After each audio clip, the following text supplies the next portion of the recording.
Assalamualaikum warahmatullahi wabarakatuh. Alhamdulillahirabbil alamin. Ibadah zikir pada malam hari ini telah kita laksanakan, dan alhamdulillah ibadah zikir pada malam hari diberikan kelancaran oleh Allah. Sholawat dan salam tak lupa kita curahkan kepada junjungan kita Baginda Nabi Muhammad SAW, karena berkat beliaulah kita semua mengenal tentang iman dan Islam. Insya Allah pasti jika kita berpegang teguh pada iman dan Islam, mengantarkan kehidupan kita selamat bahagia dunia maupun akhirat. Di malam hari ini saya ingin berbagi sedikit renungan tentang umur yang sangat singkat ini.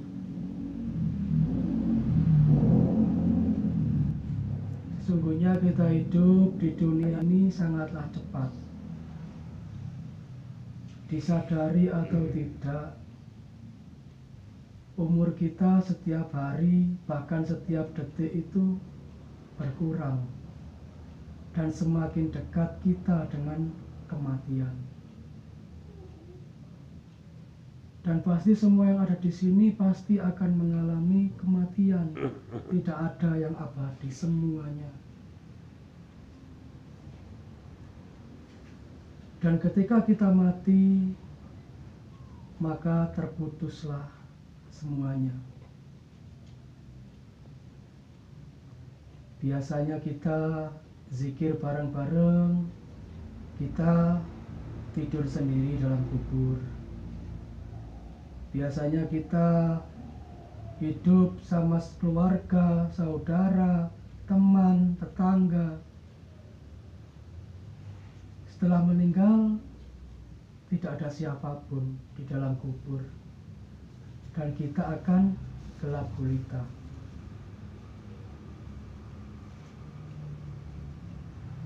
Karena singkatnya umur ini, bahkan dijelaskan bahwasanya kelak yang akan amal yang akan terus-menerus membantu kita dijelaskan oleh Rasulullah, yaitu 3. Yang pertama, sedekah jariyah. Yang kedua, anak yang soleh. Dan yang ketiga adalah ilmu yang bermanfaat. Itu adalah suatu amal ibadah yang saat raga kita sudah tidak bisa apa-apa, raga kita dimakan cacing, tapi pahalanya masih terus mengalir. Tapi dari hal 3 ini, kita tidak bisa berharap kepada 2. Yang pertama yaitu sedekah jariyah. Kita tidak bisa setiap hari kita sedekah. Sedekah kita seberapa sih? Belum lagi saat kita sedekah, tiba-tiba kita ceritakan ke orang lain. Itu alamat. Biasanya akan dihapus pahala kita. Makanya Rasulullah pernah bilang, kalau bisa memberi, tangan kanan memberi, tangan kiri disembunyikan, dan sebaliknya.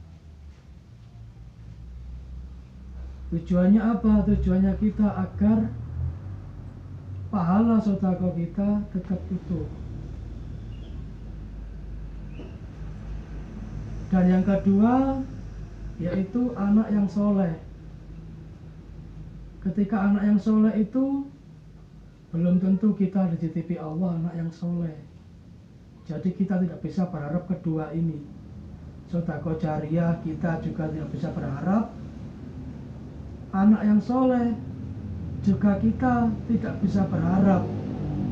Karena sodako belum tentu sodako kita itu bisa menghapus dosa-dosa kita. Anak yang soleh belum tentu anak kita itu soleh, malah kebanyakan sebaliknya. Dan harapan satu-satunya kita yaitu ilmu yang bermanfaat. Ilmu yang saat kita meninggal, ilmu itu akan memberi manfaat kepada orang lain.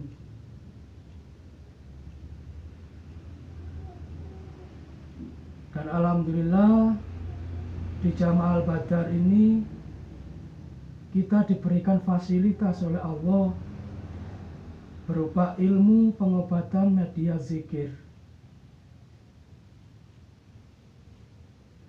Kita selalu saat kita mengobati orang, yang pertama kali tuntunannya yaitu orang yang sakit itu harus baca syahadat.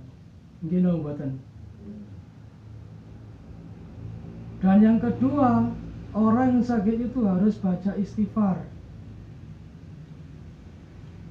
Ketika kita membantu orang yang sakit, kemudian orangnya tidak mau berzikir kepada Allah, tidak mau beristighfar kepada Allah, maka kita tidak bisa. Makanya bagi jamaah Zikir Al-Badar yang sudah dititipi Allah ilmu untuk mengobati orang, makanya setiap kali kita berzikir dan pasien berzikir, maka Allah akan menggerakkan tangan kita. Tanpa kita tahu sakitnya di mana, tanpa kita tahu pusatnya di mana, kita cuma fokus zikir mawon, nggih mboten. Ketika kita sama-sama zikir ikhlas lillahi ta'ala, tulus ke Allah, antara yang terapi itu berzikir, antara yang terapi itu juga mintanya sungguh-sungguh, maka insya Allah itu menjadi wasilah kesembuhan bagi pasien itu. Jadi garis bawah, bukan kita yang hebat, tapi Allah. Perantara orangnya istighfar tadi. Itu yang perlu kita garis bawahi, agar jangan sampai kita itu terhinggapi sifat rumongso. Nah, ketika kita ikhlas nerapi orang, terus pasien itu tadi tidak sungguh-sungguh, maka akan berhenti. Energi zikir kita itu akan berhenti. Mungkin bagi saudara-saudara ada yang mengalami kasarannya pasien yang ngeremehno lah, ya wes oke, tapi nggak tulus, maka kan energi zikir kita akan berhenti. Itu otomatis. Karena apa? Karena yang dibutuhkan adalah antara yang ngobati sama yang diobati, garis bawahnya sama-sama minta kepada Allah. Nah, loh. Dan alhamdulillah ketika kita mempelajari ilmu media zikir seperti ini, pengobatan media zikir seperti ini, maka kita difasilitasi Allah, kita bisa mengajak zikir orang. Orang kalau masih gagah, sehat, diingatkan, sama ingat Allah, sama zikir, pasti kita akan dikira Allah betul wanule. Tapi kalau orang sakit, enak diajak zikir. Karena orang sakit itu pasti grogoh, aduh ya Allah, pasti ngoten. Gini ngoten Bu? Kata-kata lah ngoten lah. Jadi kita itu difasilitasi Allah. Kita tidak bisa ceramah karena kita backgroundnya semua yang ada di sini bukan background orang pondokan. Background kita orang jalanan. Saya penjual nasi goreng dan sedoyo niki bakulan sedoyo. Backgroundnya tiang embongan sama tiang pondokan. Ini kita disuruh ceramah, hadis ngeten, Quran ngeten, amit sewu, sanes pake, sanes bagiani. Tapi ini kita disuruh ngajak tiang zikir dengan metode pengobatan, insya Allah niku cara kita untuk mengajak orang diarahkan ke jalan Islam kembali. Dan makanya setiap jamaah saat kita mengobati orang, yang kita niatkan berangkat dari rumah, jangan sampai Anda punya niatan saya menyembuhkan si A. Bukan itu tujuannya. Niatkan saja ibadah syiar agama Allah melalui media pengobatan. Dan yang terpenting saat kita bisa mengobati orang atau kita diminta tolong orang, yang terpenting arahkan dia ke tauhidnya kembali, ke Islamnya kembali. Sakit itu mungkin Allah mengingatkan, Allah sayang ke orang itu sehingga diberi sakit, sehingga tidak lupa. Ada yang sakit itu mengangkat derajat seseorang.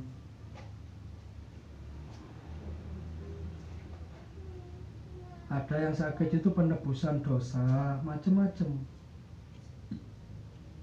Insya Allah kita yang ada di sini, kita difasilitasi Allah cara syiar agama Islam melalui jalan pengobatan zikir.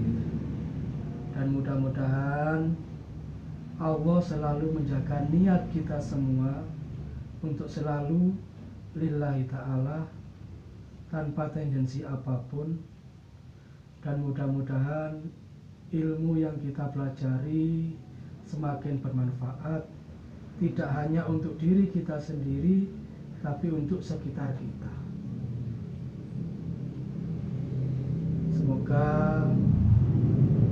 generasi-generasi penerus, bocil-bocil yang di sini, kelak saat kita meninggal dunia bisa meneruskan perjuangan.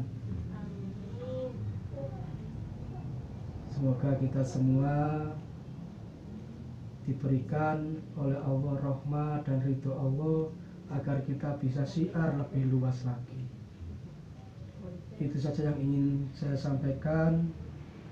Mudah-mudahan bermanfaat baik untuk diri saya sendiri maupun untuk semua yang hadir di sini. Tetap ingat, di balik titipan Allah pasti ada ujian yang sangat besar. Jadi ketika jenengan dititipi sesuatu yang istimewa oleh Allah, maka jangan berharap hidupnya jenengan sekeco. Pasti diuji. Karena apa? Orang kalau mengaku beriman, kalau tidak mau ujian, itu bohong namanya. Ketika diuji, kalau bisa kita saling mengingatkan. Jenengan ingatkan saya ingatkan jenengan, kita saling menguatkan satu sama lain. Ketika kita diuji, kita menyendiri dari jamaah, maka biasanya akan rapuh. Tapi ketika kita diuji, kita semakin mendekat, sharing satu jamaah ini, insya Allah kita akan mendapat solusi dan kita akan semakin kuat, saling memotivasi.